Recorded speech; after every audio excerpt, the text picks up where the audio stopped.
Welcome to Where Secrets Go to Die, the disappearance of Derrick Henagan. From the Detroit Free Press, I'm John Wisely.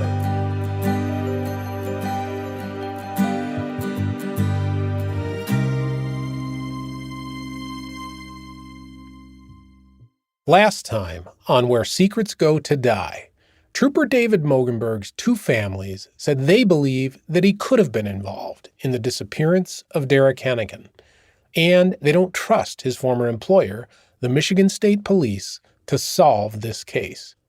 But there's a huge question related to that. Why? Why would David Mogenberg be involved in something like that? Why would he be involved in a crime or the cover-up of one? We're not the only ones asking that question. One outside investigator who's followed the Henagan case for years said many of the roads lead to Dave Mogenberg. So, who is this outside investigator? Well, before we meet her, here's some quick background. Derrick had been charged with driving on a suspended license that summer. He'd been released on bond. Before he disappeared, he failed to show up in court. His bond got revoked, and the cops were looking for him.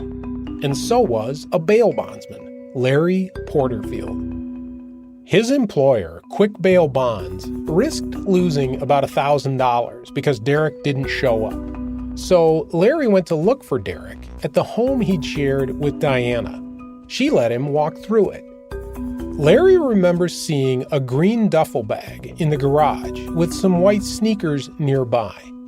When he didn't find Derrick that day, Larry called a coworker, Jody Newman, for help. She specialized in finding people who skip bond. When I spoke to Larry, he couldn't remember the precise date, but Jody pegs the call as Tuesday, August 5th. She said she's confident that was the day, because after Larry called her, she started calling people listed on Derrick's bond form, including Derrick's mom, Betty Henagan.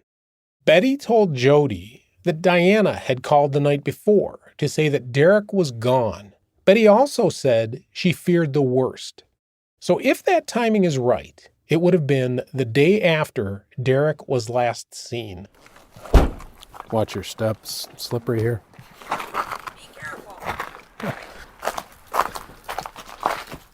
Hello, Jody. Hey, how are you? We're good. Jody worked for years finding people who didn't show up in court.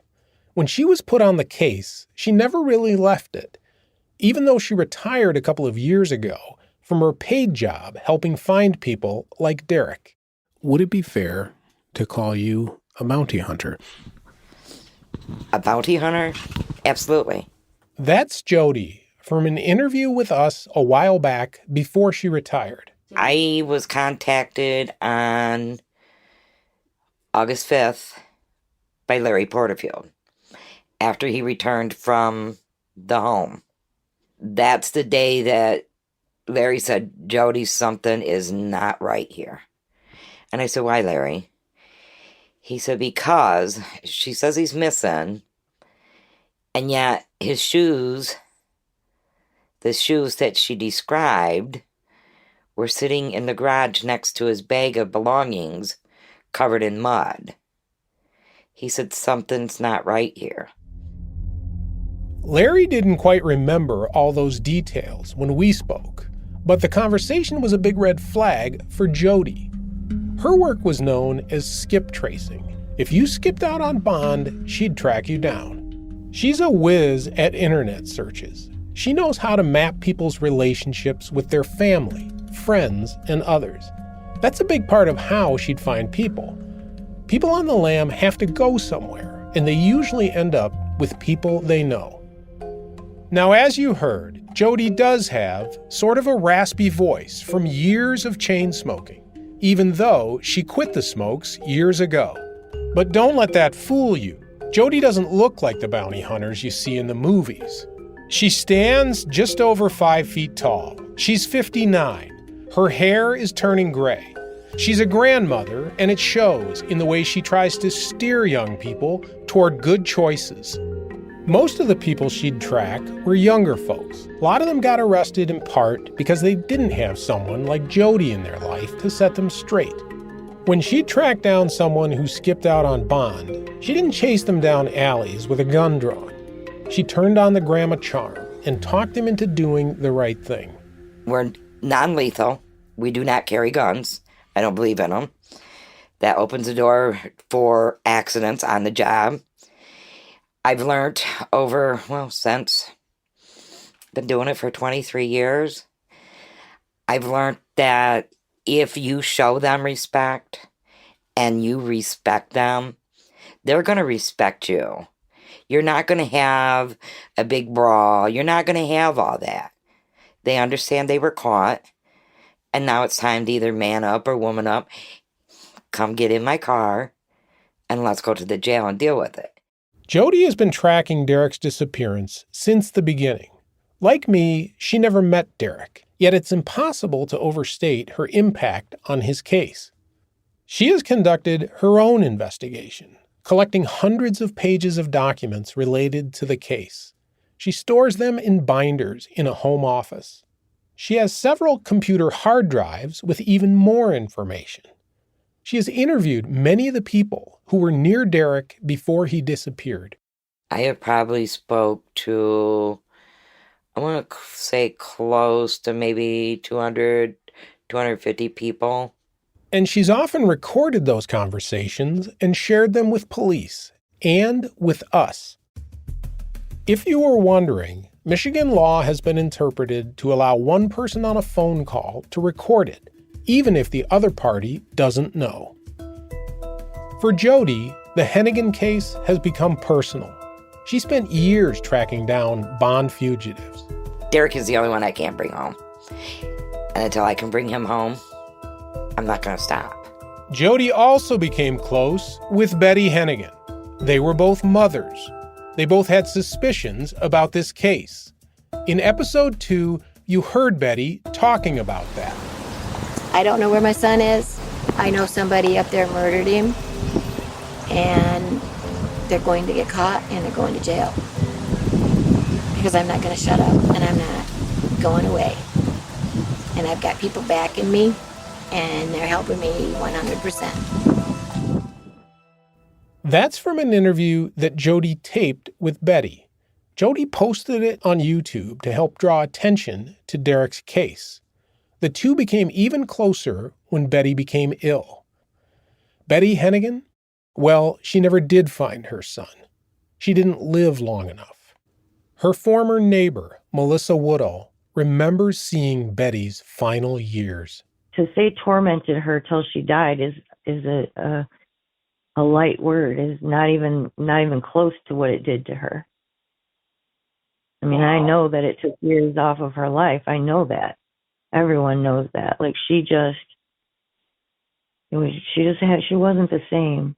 You just can't be. Betty died in 2017. She was 64 years old. She'd spent the last 8+ years of her life searching for answers that she wouldn't find on this side of the grave. It wasn't fair that Betty passed away with no answers. It wasn't fair that Betty passed away with no justice. And I will not give up. I promised Betty the day before she passed away, because I went and seen her. We sat there, we cried together. We talked really candidly about Derrick's case. And she told me, she said, you know, if you give up and quit, I understand. And I said, there's no quitting in my vocabulary. Jody said she met Betty in person for the first time on Mother's Day weekend, 2009. That's about 9 months after Derrick vanished. Betty traveled with some of Derrick's friends to Newberry in the Upper Peninsula to tack up posters around town. The posters included Derrick's picture and some phone numbers for people to call if they had any information about what happened to him. Jody helped tack up posters, too. She traveled with her daughter and a friend who helps Jody with skip tracing. Jody ended up driving Betty to various spots in and around Newberry. Jody said they noticed a cream-colored Chrysler following them, which they were told was Diana's. In Jody's telling of it, which her friend confirms, Diana had shown up and threatened Jody's daughter and her friend, wanted them to leave, told them they have targets on their backs. Jody said she then confronted Diana. She told her that if Diana continued to threaten and harass her or the people she was with, that she was going to call the police and file a report. And she laughed at me. She literally laughed in my face. And she said, well, I'm not worried about it because I got Mo in my back pocket. I said, huh? So I said, who cares who you got in your back pocket? I'm going to call the state police and I'm going to file a complaint against you. She said, I don't care. I don't care. Maybe I'll just call him right now. And picks up her phone and starts dialing a number. And I'm like, what are you doing? She's like, I told you I have Trooper Mogenberg in my back pocket. Jody didn't know at that time who Trooper David Mogenberg was. She made it very clear that she had Mo. And it took me a while to find out who Mo was because she just called him Mo. And it took me a while to figure it out, but, I catch on real quick when you start telling me you're going to call him to have my harassment complaint dealt with. Like, you've got that much pull in this town that you could just call a Michigan State Trooper, have him show up here. You've got his personal number, and you can have him show up here and tell me I can't file a harassment complaint. That's what she said. If Diana did have a direct number to Trooper Mogenberg, that's significant. For most cops, at least most cops I've known, it takes time and a sense of trust before they'd share something like that. Now look, maybe Diana was bluffing. Still, in a police report taken years later, I can see some evidence of this phone number thing coming up, at least when I read between the lines. You see, Mogenberg wrote in his initial report about the stolen guns that Diana had called the Post, that is, the state police post, to report the break-in. But when Diana was questioned years later, she said she didn't call Trooper Mogenberg that day. She said one of her sisters did. Diana's name is blacked out in that report, but I'm confident it's her based on the conversation. And it appears Diana said she didn't know if the sister had Trooper Mogenberg's number or if she called the police in general. For Jody, in that moment, on that Mother's Day weekend, she could read the situation. She was an out-of-towner, like me, from downstate. She was agitating to find information on Derrick's disappearance. Now she felt like she was in the crosshairs of Diana Maddox, who had the home field advantage. We'll be back after the break. And we're back. Jody continued her work, but she also kept a close eye on Diana.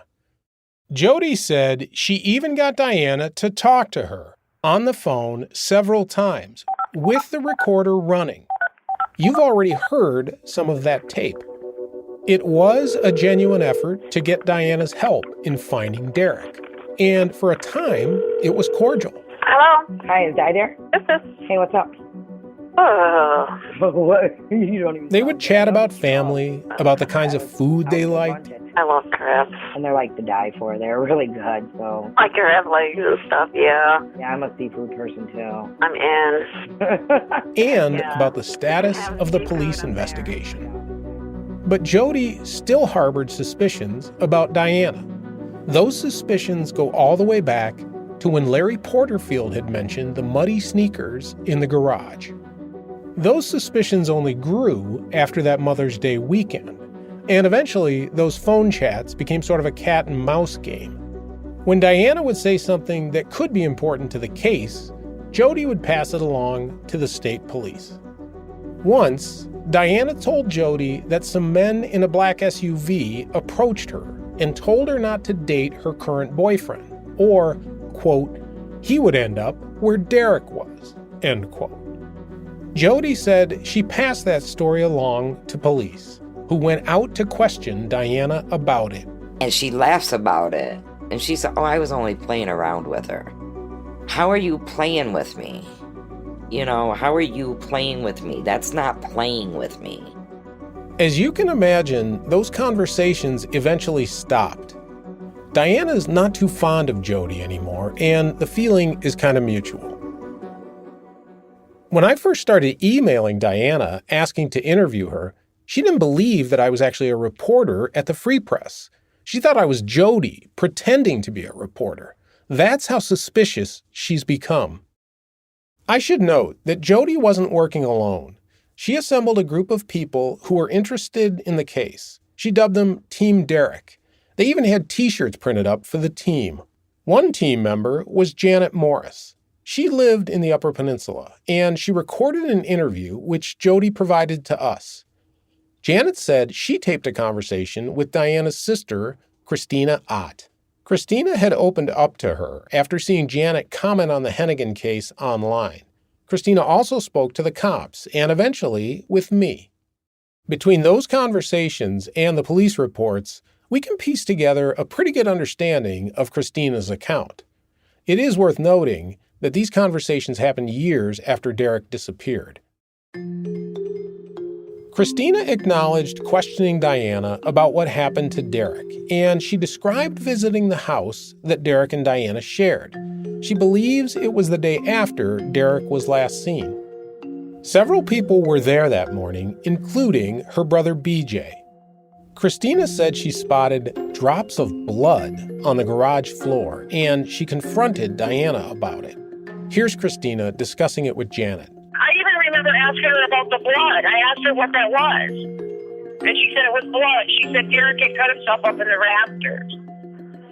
And she didn't bother to clean it up? I don't know. I don't know, Christina said Diana told her that Derrick had gone into the rafters to hide from police and cut himself.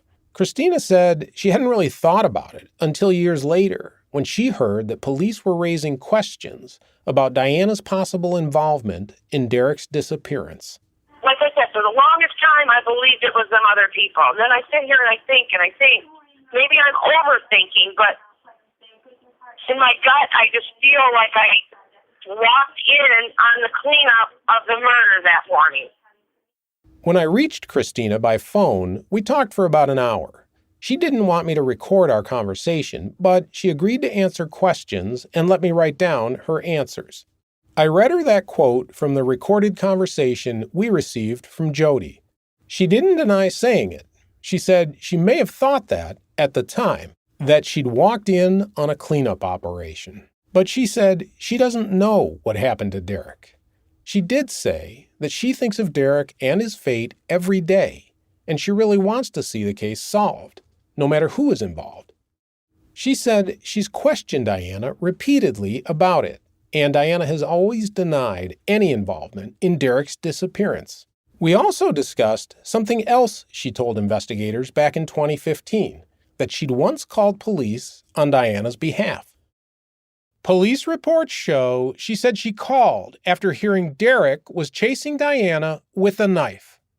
Some of the details are a little murky, and Christina wasn't able to pinpoint a date for that call. She told police she believed it was the day Derrick disappeared, but she wasn't sure. Years later, she repeated those doubts to me. She also said the blood she spotted really could have been from Derrick cutting himself in the rafters. She said Diana told her that Derrick had chased her around with a knife more than once.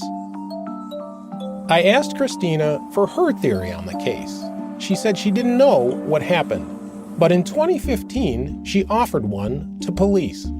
The officer wrote in his report, quote, Christina stated she believes there was some sort of argument/accident between Diana and Derrick. She believes the confrontation ultimately led to an accident leading to Derrick's death.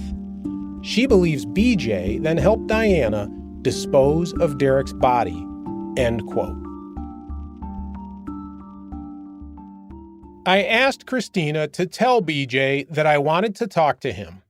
I also reached out to BJ directly, through Facebook, through a phone connected to his business, through email addresses linked to him, and through a registered letter.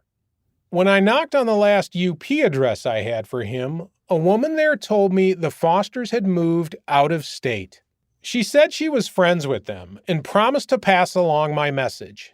BJ has never responded. Again, BJ told police repeatedly he had nothing to do with Derrick's disappearance.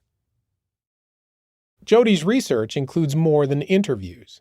She's done extensive internet searching, and she's used social media to keep Derrick's case active.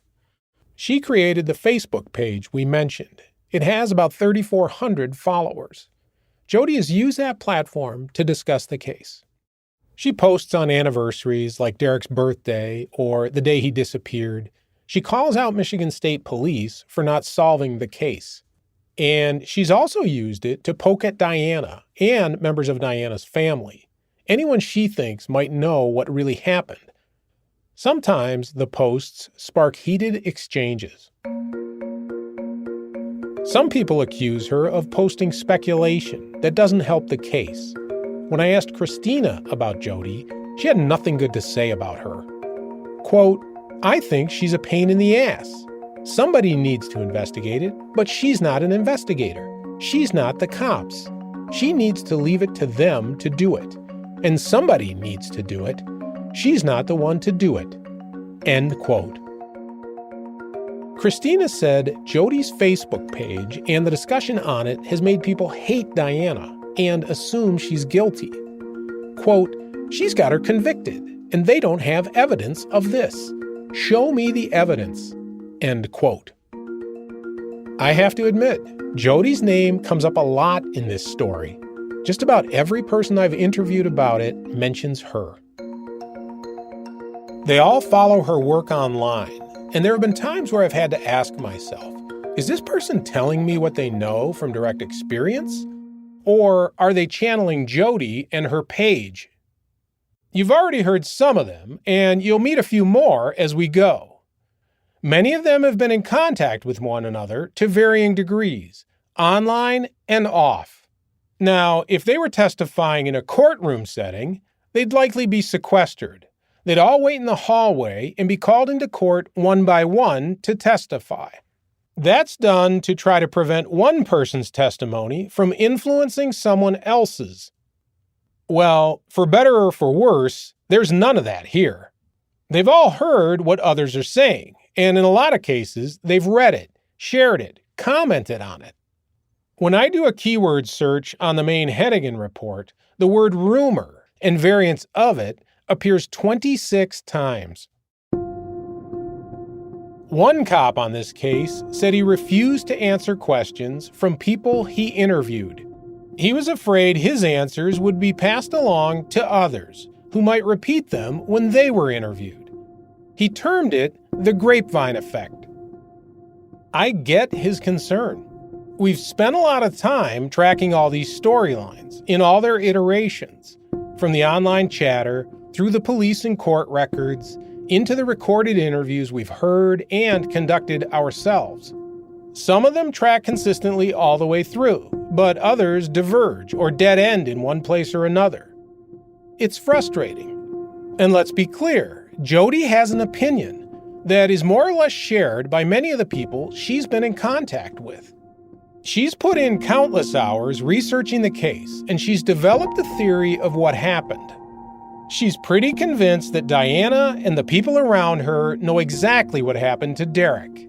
And she's pretty convinced that Trooper Mogenberg knew too.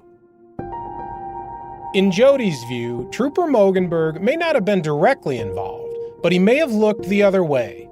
She shared that fear with the state police. Over the years, she told several investigators on the case what Diana had claimed about her relationship with Mogenberg. Jody said one investigator laughed at the suggestion. Another said, "That's interesting." A third actually took her seriously and asked questions about it. As we mentioned, there have been other theories out there, beyond Jody's, theories which don't involve Diana, or Mogenberg for that matter. Those were looked into as well. One theory was that Derrick returned to the Lower Peninsula and was killed in or near his hometown of Hartford by someone from his past. State police spent a lot of time looking into that, including digging holes for his remains, but nothing came of it.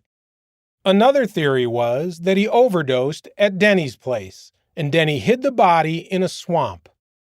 Another theory was that Derrick took a bunch of pills and walked into the woods, likely overdosing and dying there. A friend of Denny's even told police he spotted a flock of ravens nearby. Still another theory would claim Derrick was buried on that friend's property. But Jody's theory has been heard the most because of the Facebook page, and it tracks pretty closely with the police reports we've received, which, as you've heard, became the starting point of our own investigation. Now, having opinions like Jody's, sharing them with police, and putting some of them online, that's going to piss off some people. And Megan Maddox, Diana's adopted daughter, who you heard from in episode 3, she said she doubts some things on Jody's page. Well, then the whole "Where's Derrick Henagan" page came about. Jody at the time went after me and my sister and accused us. She had accused all three of us, actually, cleaning this murder scene up. I mean, it got so bad to the point where I had to call the cops in Escanaba where I lived to, tell them, like, hey, this is what's going on. Like, she's slandering us. She's, harassing us. Like, all this is going on. Megan denies buying bleach or cleaning up blood stains. She insists that she doesn't know what happened to Derrick, and if she did, she'd tell the police. She also said that she's had an on-again, off-again relationship with Jody, which has turned sour. She said at this point, anything coming from Jody is, quote, toxic. Other people are more confident in Jody's work. Among them is Mike Niger, the body hunter you met in episode 1. As the case goes older and colder, the family still wants answers. I think it's, in terms of seeking resolution in this case, I think Jody has been, very helpful. She's been very helpful to me. Anytime I'm talking to, an investigator or someone who's looking into this case, officially, I suggest that they talk to her because she's a wealth of knowledge, and they can sift through what she's found and see what's there and decide what they want to follow up on to substantiate from a factual basis. So she's, been very, very good for this case, I think. Like Jody, Mike got to know Derrick's mom, Betty Henagan, and he agreed to help in the search for Derrick. He was in Newberry that Mother's Day weekend, 2009, when Jody and Betty were tacking up posters around town. Remember, Mike is retired from the state police, including time working in the crime lab. He knows how to handle forensic evidence. That weekend, working on behalf of Betty Henagan, he agreed to search the home where Derrick and Diana had lived. Diana? She had moved out in August when she was still pregnant. In December, she gave birth to a son. This was the following May. It was my understanding when I got involved in it that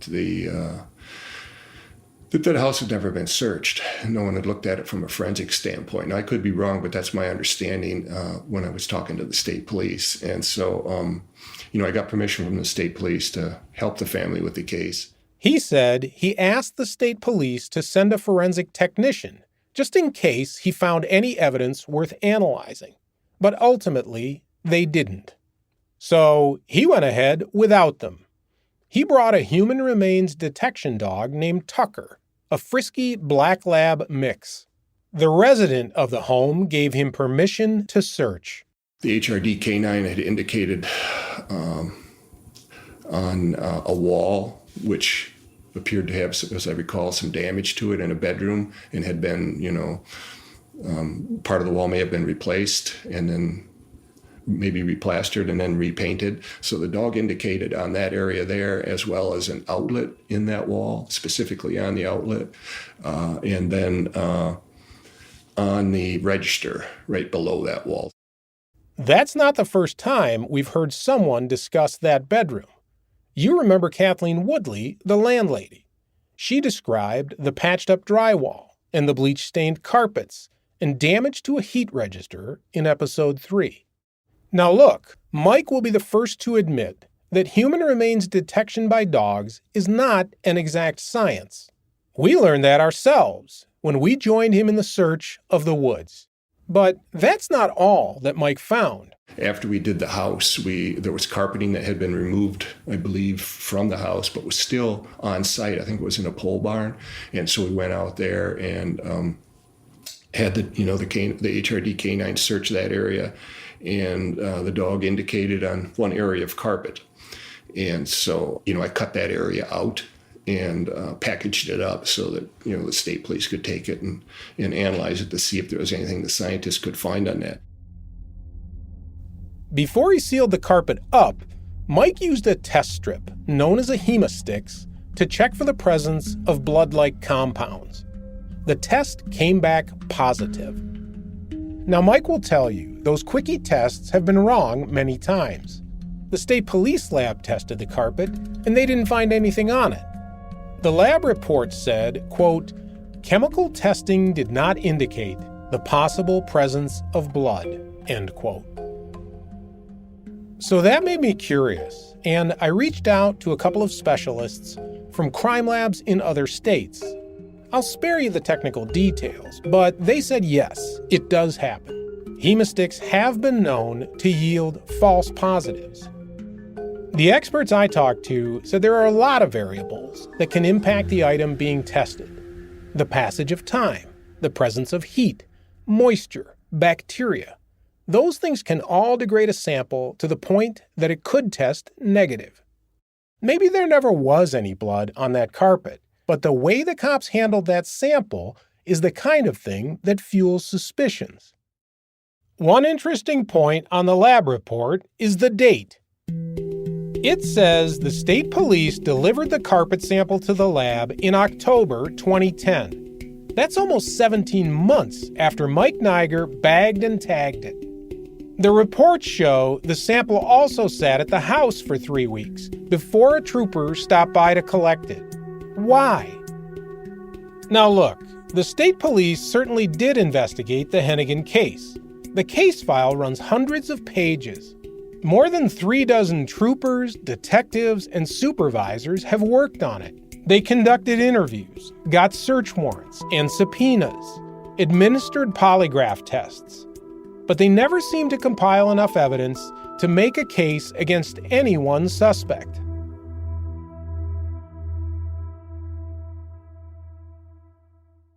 We'll be back after the break. And we're back. As I read through this file, I often see what looks like a lack of urgency in working it. I asked repeatedly for an interview with Colonel Joseph Gasper, who headed the state police for the bulk of my investigation. I also wanted to talk to him because he had been David Mogenberg's boss on the governor's Executive Protection Unit. Through a spokeswoman, he declined to speak to me. I even went over his head to Governor Gretchen Whitmer's office. Maybe she could convince him to talk to me. No luck. Staffers in her office told me he wouldn't be giving an interview. But Gasper's not the only one who's not talking. One detective sergeant who has worked on the case in recent years appears to have been close to Mogenberg. He wrote a glowing tribute to him that appeared in a magazine published by the Troopers Union. He said Mogenberg had been his field training officer early in his career, and that they laughed together every day. He wouldn't talk to me. He said his public affairs office told him not to. People who follow this case closely find these kinds of connections suspicious. Now, in fairness to the state police, they did eventually give me someone to discuss the case. A spokesperson at Michigan State Police headquarters in Lansing told me to contact Captain Clint Michelin. When we spoke, he was in charge of the state police in the Upper Peninsula, but he was not super familiar with the Henagan case. He couldn't answer specific questions about why something was done at a particular time, because he wasn't involved. He also said he didn't know Trooper Mogenberg very well. He said he remembers Mogenberg being in the Newberry Post, but they didn't work together. But Michelin had investigated Mogenberg at least once on a criminal complaint, though he didn't remember the details of the case.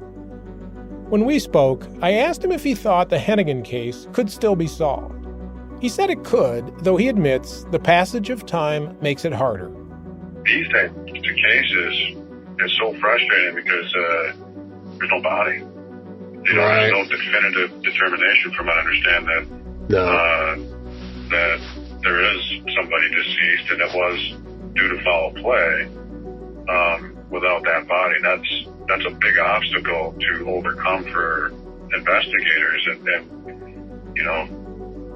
pushing your case forward legally and everything else with prosecutors on board with thinking, okay, we have viable charges based on, such and such evidence. I asked him in a later conversation if he thought the case was investigated properly, given the Mogenberg connection, the claims made by his daughter. I don't have reason to question the integrity of the investigation based on the people that I believe were involved in that. They're good investigators with integrity, and they're going to do the right thing regardless of who's involved as a suspect in any particular case or who may be a witness or otherwise. I can speak to that. As far as exactly what was done, I'm not sure. Captain Michelin said his read of it is that investigators did what they could with what they had. An investigation will fizzle off if there just isn't something, meat on the bone to bite into to continue an investigation. So even if they believe, okay, there could be something here, but we've exhausted all of our investigative leads, and until something more firsthand or concrete is received, there's nothing left to do. A lot of the people I talked to about this case would like to see some fresh eyes on it. That includes Mike Niger. Now, remember, he's a retired state trooper himself, and he has great respect for the agency and the people who work there. There's a lot of other issues with this case that I don't have personal knowledge of, but I've been told through interviews that are, if true, are very troubling, very, very troubling for law enforcement and for the state police and just for me personally.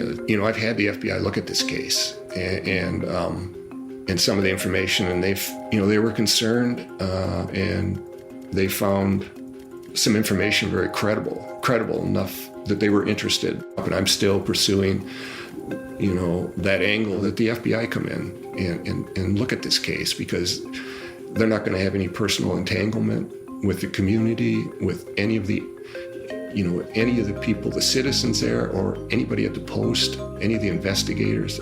If there was a case for them to come in on, my gut says this is the case for them. I asked the FBI if they ever did investigate. Their spokeswoman declined to comment, noting they don't confirm or deny the existence of an investigation. I must say, researching this story, researching this case, you do start to see things that are troubling, to use Mike's word. The more I looked at the way the state police handled this case, and the way they handle my inquiries at times, the more questions I had. And here's the most troubling part. People I've interviewed for this story told me they aren't necessarily surprised by the way this case has played out. They say they've seen questionable police conduct in other cases in the Upper Peninsula as well. And Dave Mogenberg? He's knee-deep in all that too. Next time on Where Secrets Go to Die. When she told him she was going to tell everything that had been going on and how crooked he was, that's when he beat her really bad. Threw her out of her car and left her in a ditch in Sini, 7 miles from here. And she called me to come and get her.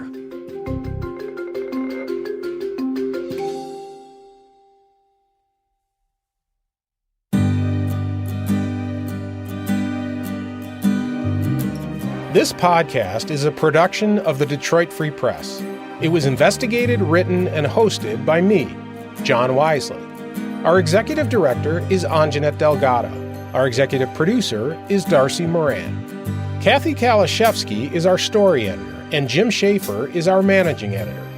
Nicole Avery Nichols is editor of the Detroit Free Press. Sound design and mix by Garrett Tiedemann. Original theme music by Camilla Cantu and Brian Castillo.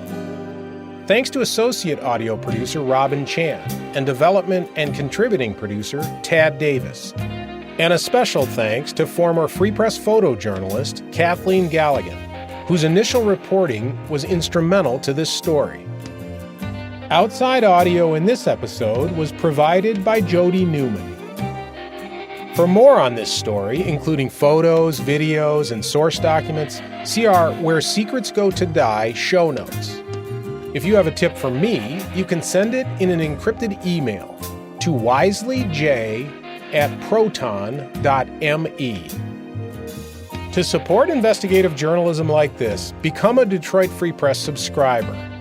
Also, be sure to rate and review this podcast. That's a huge help to us. See you next time.